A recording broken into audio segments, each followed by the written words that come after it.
మొయినాబాద్లో drugs case పెద్ద ఎత్తున కలకలం రేపింది. అందులో కొంతమంది బీఆర్ఎస్ నాయకులు అడ్డంగా దొరికిన పరిస్థితి. ఏం చెప్తారన్న దాని గురించి? ఈ మొయినాబాద్ పడదా అది ఆ గెస్ట్ హౌస్ పరడీలు తాంది ఈయాటి నుంచి కాదు. టీఆర్ఎస్ గవర్నమెంట్లో బ్రహ్మాండంగా వాళ్ళ గవర్నమెంట్ ఉన్న రోజు నోటుకు ఓటు కేసు అయిన రోజు ఇవాళ వాళ్ళు ఆనాడు కేంద్రంలో ఉన్నటువంటి జాతీయ నాయకుడైన వాళ్ళ ప్రధాన కార్యదర్శి మీద పెద్ద కేసు పెట్టిండు కేసీఆర్ గారు. ఆ నుంచే ఆ ఫామ్ హౌస్కు ప్రాధాన్యత ఉన్నది. ఆ ఫామ్ హౌస్కు ఇటువంటి ప్రాధాన్యత కూడా ఉన్నది, డ్రగ్స్ ప్రాధాన్యత కూడా ఉన్నదని మేము ఆనాడు అనుకోలే. కానీ ఇవాళ అసలు కేసీఆర్ ప్రభుత్వం వచ్చిన తర్వాత అరమరికలు లేని ప్రభుత్వం వస్తుందని ఆశపడ్డాం. వచ్చింది కూడా. మనకి కరెంట్ అప్పుడప్పుడు వచ్చేది, కానీ ఎప్పుడు కరెంట్ వచ్చింది. అనేక విషయాలలో నీళ్ళ విషయాలు కానీ రైతుల పెట్టుబడి విషయాలు కానీ ప్రోగ్రెస్ అయింది. ప్రోగ్రెస్తో పాటు డ్రగ్స్ ప్రోగ్రెస్ కూడా ఆనాటి నుంచే అయింది. ప్రోగ్రెస్తో పాటు ఆనాటి నుంచే ఈ డ్రగ్స్ కూడా కొత్తగా సురువైంది. అది కొనసాగింపుగా ఇప్పటి వరకు నడుస్తుంది. మరి ఆ ప్రభుత్వం చర్యలు తీసుకోలేదు, ఆ ప్రభుత్వం ఎంతమాత్రం చర్యలు తీసుకోలేదు. ఈ ప్రభుత్వం కొనసాగింపేంది, కానీ ఈ ప్రభుత్వం కూడా కొనసాగింపుగా చేయొద్దు. ఇక్కడనే లేదు. ఇవాళ ఫామ్ హౌజులనే దొరుకుతలేవు. డ్రగ్స్ అన్నీ ఎక్కడెక్కడ దొరుకుతాయి అంటే ఇవాళ ప్రతి జిల్లాలో, ప్రతి పారిశ్రామిక వాడలో, ప్రతి కాలేజీలో, ప్రతి యూనివర్సిటీలో, ప్రతి ఎక్కడ చూసినా అక్కడ డ్రగ్స్ గంజాయి దొరుకుతూనే ఉన్నది. ఇది కరెక్ట్ కాదు. దీనికి కేటీఆరే ఆద్యం పోసిండు. కేటీఆర్ వలన ఇలా తెలంగాణ రాష్ట్రంలో డ్రగ్స్ విపరీతంగా పెరిగిపోయినాయని కాంగ్రెస్ వాళ్ళు మాట్లాడుతున్నారు. కరెక్టే, కేటీఆర్ వలనే మారు మోగింది, జోరు తడాక అందుకున్నది. కానీ నువ్వేం చేస్తానట్టు? జోరు తడాక అందుకున్నది నువ్వు ముఖ్యమంత్రివి. నువ్వు ముఖ్యమంత్రివే కాక ఇంకేం మంత్రివి? హోం మంత్రివి. హోం మంత్రి ఇంకెవరికైనా ఆలవిచ్చినా మంచుకుండు. నువ్వు సేఫ్ ఉండు కాబట్టి నువ్వు కూడా సేఫ్ లేవు. ఈ ముఖ్యమంత్రి కూడా దోషే, ఆ ముఖ్యమంత్రి అంతకంటే పెద్ద దోషి. అందుకనే ఇద్దరు ముఖ్యమంత్రులు కూడా మీ కాలం అయిపోయే రోజు వస్తుంది. ఆ ముఖ్యమంత్రి అయిపోయి ఫామ్ హౌజులు ఉన్నాడు, నువ్వు ఫామ్ హౌజులు ఉంటావా మీ ఇంటికాడు ఉంటావా తెలియదు. కాబట్టి అటువంటి రోజులు రాబోయే రోజులలో యువతరం ఖచ్చితంగా నిలబడి మిమ్మల్ని ఇద్దరిని కూడా ఇంటికి పంపిళ్ళు. ఒక ఆయనను ఇంటికి పంపిళ్ళు, రెండో ఆయనను ఇంటికి పంపుడు ఉన్నది. ఆ పైలట్ రోహిత్ రెడ్డి అడ్డంగా దొరికిపోయాడు కదా, బీఆర్ఎస్ మాజీ ఎమ్మెల్యే. మరి ఏం రోగం పుడుతుంది కేటీఆర్కు అనుకో నోటీస్ కాల పెడితేంది? ఇవాళ ప్రభుత్వంలో ఉన్నటువంటి ఎంపీకే నోటీస్ ఇచ్చారు కదా, ఏపీలో నోటీస్ ఇచ్చింది కదా. నువ్వెందుకు నోటీస్ ఇవ్వవు? నీ పార్టీ నుంచి సస్పెండ్ ఎందుకు చేయవు? సస్పెండ్ చేసినాక ఆయన బుద్ధివంతుడని తేలినాక నువ్వు మళ్ళా డప్పులు మోగించుకొని తీసుకురా. నువ్వు డప్పులు మోగించుకొని తీసుకురా. కానీ అంతసేపటి దానికి ఎందుకు ఊకుంటావు? అందుకనే వెంటనే సస్పెండ్ చేయి, నీ పార్టీ నుంచి సస్పెండ్ చేయి. ప్రోత్సహిస్తున్నా అర్థం దాని అర్థం అంతే కదా. దాని అర్థం అంతే కదా. ఇప్పుడు రోహిత్ రెడ్డిని నువ్వు వెనకేసుకొస్తాను అంటే దాని అర్థం అదే. ఖచ్చితంగా నువ్వు దానికి పాల్గొంటానవు, దాన్ని ప్రోత్సహిస్తానవు. నీ ప్రోత్సహించుడు కరెక్ట్ కాదు. అది ప్రోత్సహించే వరకు ఆ బదనం నీ మీదకి కూడా చుడుతుంది. నేను వ్యతిరేక అంటున్నాడు, నేను డ్రగ్స్కే వ్యతిరేకి అంటున్నాడు కేటీఆర్. డ్రగ్స్కు వ్యతిరేకి కా, ఎందుకంటే నువ్వు భారత యువకునివి, నువ్వు తెలంగాణ నికారసైన మనిషివి. నీ కేసీఆర్ నువ్వు సుపుత్రుడివి. కేసీఆర్ సుపుత్రుడివి. నువ్వు సుపుత్రుడు నువ్వు వచ్చిన తర్వాతనే కదా ఆయన ఫామ్ హౌస్ పాలైంది. నువ్వు వచ్చిన తర్వాతనే కదా ఈ దుష్ట చతుష్టయం అంతా యువతలకు వచ్చింది. అందుకనే నువ్వు ఇప్పటికైనా మానుకో. ఇప్పటికైనా ఇటువంటి విషయాలలో నువ్వు అడుగు పెట్టినా నువ్వు కడుక్కున్నా కూడా పోనంతా నువ్వు కందన వాసన అయినవు. నువ్వు ఎందుకు అక్కరాడు? కేటీఆర్ తోటి ఎందుకు అక్కరాడు? అందగాడే, కానీ కందెనతో ఉన్న అందగాడు. ఎర్రగానే ఉన్నాడు, కానీ కడుపులంతా మసే ఉన్నది.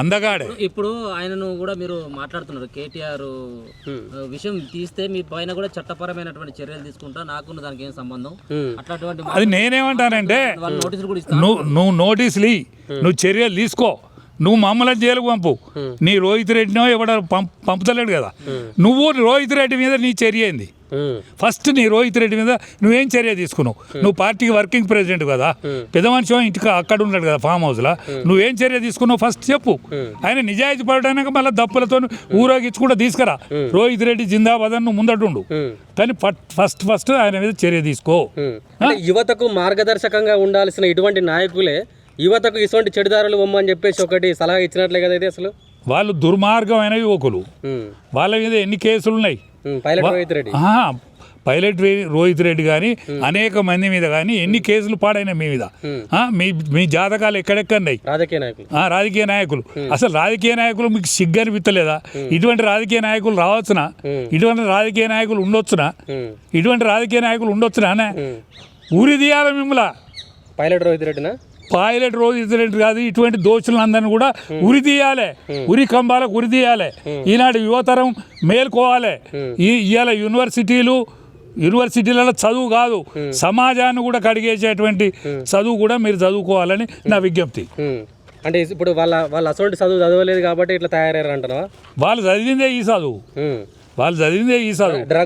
డ్రగ్స్ భూదందాలు గంజాయి దందాలు వీటిని అమ్మకం ఇదంతా కూడా కేటీఆర్ తెలిసి జరుగుతుందా మరి కేటీఆర్కు ఏం చర్య తీసుకున్నప్పుడు తెలిసి జరుగుతుంది అనుకుంటాం ఏమైనా చర్య తీసుకుంటే ఆయన ఇప్పుడు దోషి అయ్యేదనక వీడు మా ఇంటికి రావద్దని అంటారు కదా ఇప్పుడు ఎవడన్నా మనోడు పట్టుబడతాడు అన్న దొంగతనం చేసి పట్టుబడతాడు వారి నా ఇంటికి నికాలస మనిషి అయ్యేదనక నా ఇంటికి రావద్దు ఆయన వెళ్ళగొడతాడు కదా అట్లనే నీ పార్టీ అని నువ్వు వెళ్ళగొట్టు నీ పార్టీ నుంచి ముందుగా వెళ్ళగొట్టు వాడు దోషి కానప్పుడు నువ్వు తీసుకొచ్చుకో అందుకనే రేవంత్ రెడ్డి కూడా దోషి అవుతాడు రేవంత్ రెడ్డి కూడా తగిన చర్య తీసుకోవాలని నా విజ్ఞప్తి అంటే గతంలో కేటీఆర్ బామ్మర్ది కూడా ఇదే డ్రగ్స్ కేసులలో కొంతవరకు దొరికిన పరిస్థితి కదా వాళ్ళది ఈ దొరకని పరిస్థితే నన్ను ఉంటేనా ఇప్పుడు అక్కో కాడ దొరికే చెల్లి కాడ దొరికే నువ్వు కాడ దొరుకుతుంది ఎగుబడి మీ దానిలో దొరకనోడేవాడు ఈ కారు రేసులో ఒకటి దొరికే వాళ్ళ మీద కాళేశ్వరంలో ఒకటి దొరికే మీ మీద చర్యలే లేవు తప్ప మీ చేష్టలు అయితే ఉంటాయి మీ మీద చర్యలు ఉంటలేవు ఇదేం మాయం కల్వకుంట్ల ఇంటనే పుట్టింది కరప్షన్ చెట్టు మహావృక్షం వటావృక్షం అయి ఏర్లు కింది దిగుతాయి ఏది మర్రి ఏర్లు ఊడలు కిందికి దిగి మళ్ళీ చెట్టు అయినట్టు కల్వకుంట్ల కుటుంబంలో అట్లా మర్రి ఊడల వద్ద దిగుతాయి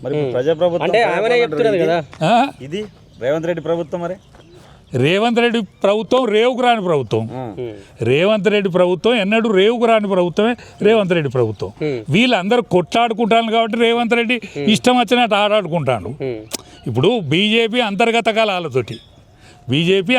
కలహాలతోటి బీఆర్ఎస్ అనేది కుటుంబ కలహాలతోటి ఈ ఎవరికి వాళ్ళే ఏమైనా తీరే ఉన్నారు కాబట్టి రేవంత్ రెడ్డి ఇష్టారాజ్యం చేస్తాడు తప్ప వీళ్ళందరూ కనుక సోయి తెచ్చుకొని అరే మనం సోయి తెచ్చుకోవాలి మన తప్పులు దిద్దుకోవాలి మనం ఒక తరాన్నైనా బతికించుకోవాలి మన దాంట్లో ఉన్న నిజాయితీ తరాన్నైనా బతికియాలి పార్టీలకు ప్రాణం పోయాలి ఈ యువతరానికి ప్రాణం పోయాలి ఈ తెచ్చిన తెలంగాణను తెరలు కానియద్దు అనేటువంటి ఆలోచన బీజేపీ పార్టీ చేసిన రోజు బీజేపీ పార్టీ చేసిన రోజు బీజేపీకి సోయి ఉందా సోయి ఉంటే గిట్టెత్తుకుంటుంది సోయి ఉంటే వాళ్ళు గిట్టెందుకుంటారు ఇవాళ వాళ్ళు 8 మంది పార్లమెంట్ మెంబర్లు 3 శాసన మండలి మెంబర్లు 8 మంది అసెంబ్లీ మెంబర్లు వీళ్ళందరూ ఏం చేస్తానట్టు ఇంత బర్నింగ్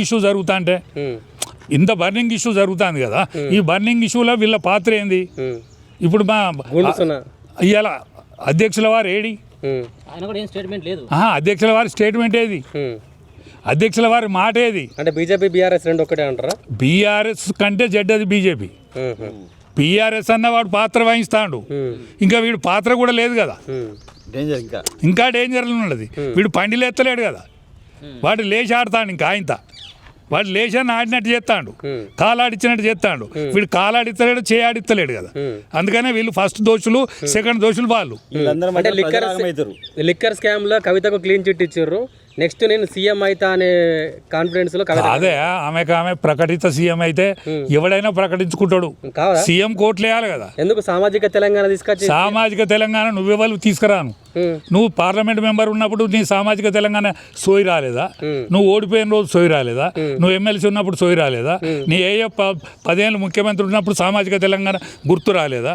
నీ పార్టీల నుంచి అనేక పోరాటాలు చేసిన వాళ్ళ మాట్లాడుతున్నావు బీసీల గురించి కొట్లాడుతుంది కదా. బీసీల గురించి నువ్వేందుకు కొట్లాడాలి? బీసీల గురించి నువ్వు కొట్లాడాలంటే నీ ఇల్లు అమ్ము. ఫస్ట్ నీ ఇల్లు బీసీ మహిళా భవన్ చేయి, దాన్ని నీ బంగారం అమ్ము. మహిళల ఇప్పుడు విద్యార్థులు ఉన్నారు కదా, విద్యార్థి లోకానికి స్కాలర్షిప్ బీసీని ముఖ్యమంత్రి చేస్తా ఇవాళ నీ ఆస్తి మొత్తం నువ్వు కిరాయి ఉంటుంటివి కదా, నీ ఎంత ఆస్తి ఉన్నదో అంత ఆస్తి తూకమై కష్టపడి తూకమై కష్టం మేము చేస్తలేమా? కష్టం మీరు చేస్తలేరా? కష్టం నువ్వు మైక్ పట్టుకొని తిరుగుతాను. కష్టం చేస్తే నువ్వు మైక్ ఎందుకు పట్టుకోవాలి? నువ్వు కష్టపడతలేవా? నీకెందుకు వస్తలేదు? నీకెందుకు సంపద వస్తలేదు? వాళ్ళ ఇంటికే ఎందుకు సంపద పోతుంది? వాళ్ళ ఇంటికే ఖరీదైన గడియారాలు ఎందుకు పోతున్నాయి? వాళ్ళ ఇంటికే బంగారం గొలుసులు ఎందుకు వస్తున్నాయి? వాళ్ళ ఇళ్ళని ఎందుకు తొలికిసలాడుతానే? అసెంబ్లీ స్టార్ట్ అయిపోయింది, కేసీఆర్ వస్తాడా అసెంబ్లీకి? రాడు ఆయన రాడు. ఆయన తీసేసే కాలం వస్తే, సభ్యత్వం పోయే కాలం వస్తే వచ్చి సంతకం పెట్టిపోతాడు. ఆయన రాడు. ఆయన దీని అసెంబ్లీ ముఖం చూడడా? ఇక ఎందుకు రేవంత్ రెడ్డి నచ్చడా? రేవంత్ రెడ్డి అంటే రేవంత్ రెడ్డి ఆయనే నచ్చలేడు. రేవంత్ రెడ్డి అంటే నచ్చడు కాదు, ఆయన నచ్చక ఆయన చేసిన పనులు ఆయనకు ఎదురై ముండ్ల కంపలు అవుతాయి ఆయనకే. అరే మా దోస్త్ అయినా కూడా మా దోస్తు చేసిన తప్పులు ఆయనకు గలవ గడ్డం అవుతాయి అంతే. అంటే అంతా ఎంత రేవంత్ రెడ్డి పీరియడ్ అయిపోయేంత వరకు కూడా రాడా అసెంబ్లీకి? వచ్చిపోతాడు ఆయన, సభ్యత్వం పోకుండా వచ్చిపోతాడు. మీ భవిష్యత్ కార్యాచరణ ఏంటిది? మీకు జనసేన అన్నారు, మొన్న బాధ్యతలు ఏమైనా తీసుకున్నారా? జనసేన ఇంకా ఆఫీస్ తీసుకున్నాము. ఆఫీస్ అంటే ఇంకా అగ్రిమెంట్ అవుతుంది బుధవారం నాడు. ఇక రాబోయే రోజులల్లో ఇప్పుడు ఆయనే ఈ దక్షిణాది ఇప్పుడు ఎన్నికల ఏదైతున్నదో ఆ ఎన్నికల పనిలో ఉన్నాడు పవన్ కళ్యాణ్ గారు ఎన్నికల పనిలో ఉన్నారు. మద్రాసులో ఆయన కొత్త సినిమా యాక్టర్ పార్టీ పెట్టిండు కదా, ఆయనతోని ఒప్పందాలు అయిపోయినాయి. ఆ పార్టీ సీట్లో ఒప్పందం అయిపోయింది. 5 రాష్ట్రాలలో కూడా ఎన్నికలలో ఆయన ప్రచార కార్యక్రమాలలో పాల్గొనే అటువంటి రోజులు ఉన్నాయి. ఆ ప్రచార కార్యక్రమం రోజులలోనే మార్చ్ ఎండింగ్ వరకు ఇక్కడ కూడా ఆఫీస్ ఓపెన్ అవుతుంది. మీరే ఉంటారా ఇక్కడ అధ్యక్షుడిగా? ఏమన్నా నాకు అధ్యక్షుడు ఉంటామా లేకపోతే ఏముంటామా అనేది కాదు, కానీ నాకు గౌరవప్రదమైన స్థలం ఇస్తే, నాకు పదవిలో ఏమక్కర్లేదు, గౌరవప్రదమైన నా గొంతుకకు పని ఉంటే, నా గొంతుకకు పని చెప్తే నేను ఖచ్చితంగా పాల్గొంటాను. తెలంగాణలో మిమ్మల్ని పార్టీ నుంచి బహిష్కరణకి కారణమైనటువంటి వ్యక్తి అయినటువంటి నేను రామచంద్రరావు మీ పార్టీతో ములాఖత్ నేను రామచంద్రరావు గారికి ఏం విజ్ఞప్తి చేస్తానంటే, నాకు నోటీస్ చేయకుండా సస్పెండ్ చేసినావు, చేతివి, కానీ ఇక ఉండేటువంటి యువతరం ఉన్నది, ఇంకా మంచి సీనియర్ నాయకులు ఉన్నారు. నీకు ఎవరైనా ఇష్టం లేనప్పుడు వానికి నోటీస్ ఇయ్యి, పద్ధతి ప్రకారం అన్న మెదులు, పద్ధతి నేర్చుకో. పద్ధతి గల పార్టీ అది, పద్ధతి గల పార్టీకి నువ్వు అధ్యక్షునివి. నీకు గువ్వల బాలరాజు బేరం కోసం నువ్వు ప్రెసిడెంట్ అయినావు తప్ప నువ్వు ప్రెసిడెంట్ అయితోని కాదు. ఆ గువ్వల బాలరాజు బేరం అయింది, ఒడిచిపోయిందా, ఇంకా మళ్ళీ ఆయన అటు అడిగేస్తాడా ఇటు అడిగేస్తాడా, అది జాగ్రత్తగా చూసుకుంటే చాలు. కానీ రాబోయే రోజులల్లో ఈడే రాజే యాదవ్ గాడు నిజమైన జీవితం జీవిస్తే, వాడు పుట్టిననాటి నుంచి ఇప్పటి వరకు నిజమైన జీవితం కనుక జీవిస్తే, 2.5 కూలిపోయిన ఆగర్భ శ్రీమంతుల కుటుంబంలో పుట్టి నేను టీఆర్ఎస్లో 20 ఏళ్ళు ప్రయాణం చేసిన. ఎందుకంటే వెంకయ్య నాయుడు తెలంగాణ రానియలేదు కాబట్టి ఆ తెలంగాణ వచ్చేదనక నేను పట్టుబట్టి తెలంగాణను తెచ్చిన తెలంగాణను తెరలు చేస్తానని కేసీఆర్ని ఇడిచిపెట్టినాక నేను ఆ జెండా కప్పుకుంటానని నీ పార్టీలకు వచ్చిన.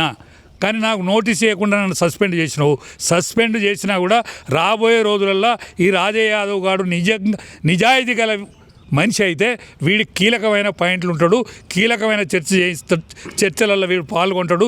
ఈ చర్చలలో కేసీఆర్, రామచంద్రరావు ఇద్దరు కూడా నాతో చర్చిస్తారని నేను ఆశిస్తాను. చివరిగా రామచంద్రరావు గురించి రెండు విషయాలు చెప్పాలంటే ఏం చెప్పాలి? ఇప్పటికైనా నువ్వు మేలుకో, ఇప్పటికైనా గౌరవంగా నువ్వు ఆ పార్టీ పదవి నుంచి తప్పుకో. ఇది నీకు నిజాయితీ ఉంటే, సిగ్గు చీర ఉంటే, సిగ్గు లేకపోతే అట్లనే కొనసాగు.